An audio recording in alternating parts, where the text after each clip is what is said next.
Breaking news today, the Treasury Department just announcing sanctions on 2 senior North Korean officials for their part in the regime's repeated violation of UN sanctions. Treasury Secretary Mnuchin saying that targeting senior leaders with sanctions is part of a campaign to isolate the rogue regime and, quote, achieve a fully denuclearized Korean peninsula. Fox News strategic analyst Lieutenant Colonel Ralph Peters joins me now.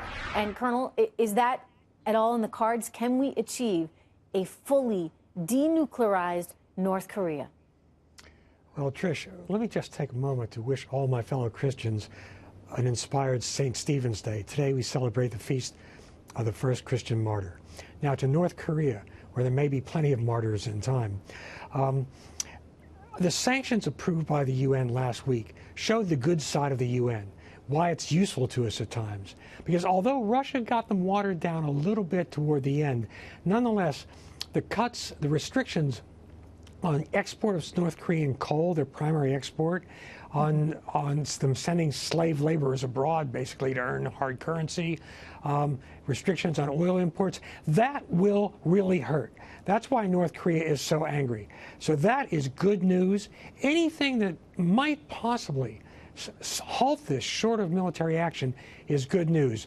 But, so you like, I know what you like, and you've been a big advocate for the UN. You don't like what they're doing sometimes. You want them to contribute more, but you are ultimately an advocate for having some kind of world body up there that we can hopefully control to a certain extent and make sure that they're doing the right things. So I know you say that, but you know, it's not just the UN, right? Isn't there more that can be done economically here to make China do what we need them to do?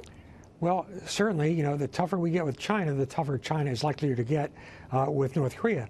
But, you know, as for the UN, it's got countless problems. But I think of the UN as an old friend who just gets drunk sometimes and does dumb stuff. But he's still my old friend. I can count on him when he's sober. And when the UN is sober, it does wise things like cracking down on North Korea to help prevent war. But then it throws the tantrums now and then, as it did last week on the vote for Jerusalem. Yes, Jerusalem. I mean, you as I were thrilled to see that we were willing to finally take a stand that many promises have been made on, but nobody bothered to come through with it until now, just recently.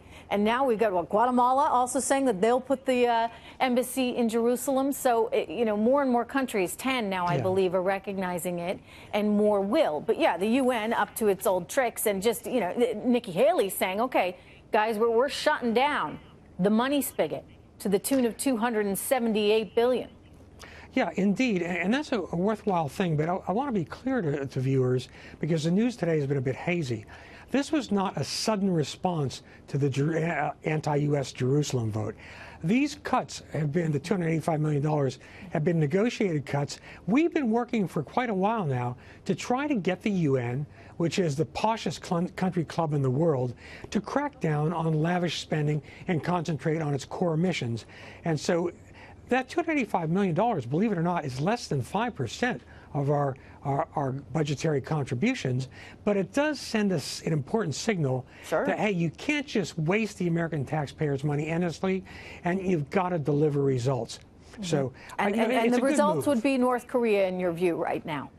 Yeah, and you know, it's useful to have a world united at preventing a possible nuclear conflict.